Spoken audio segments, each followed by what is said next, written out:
You ever had someone commission a custom pedal build? I did earlier this week. My friend Omar wanted a Ghostbusters-themed Fuzz Factory to be called the Ecto Fuzz. I learned some things in the process, got some new skills, thought y'alls might be interested in hearing about the experience.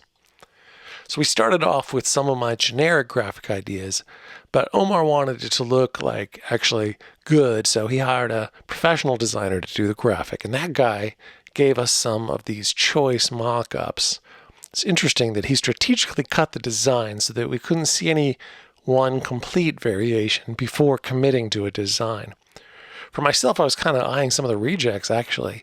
For a Spirit Box build, I got one of the Spirit Box PCBs from this year's Pay It Forward box. Thanks to Chris Knudsen for that.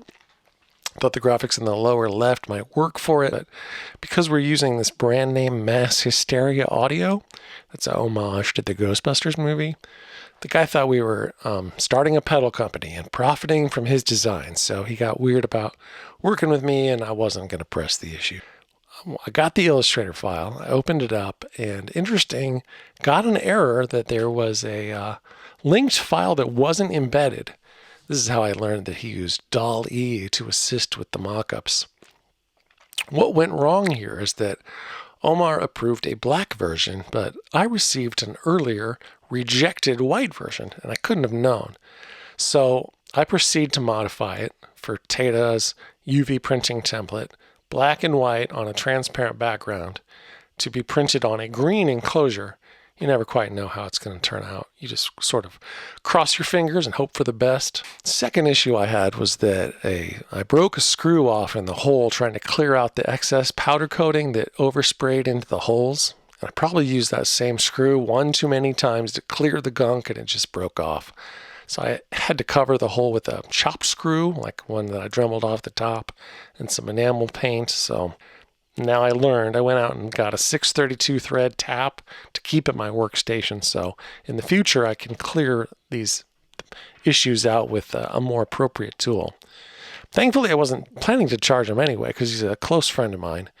But these sort of issues are why I might not recommend it if you haven't been through these kind of scenarios.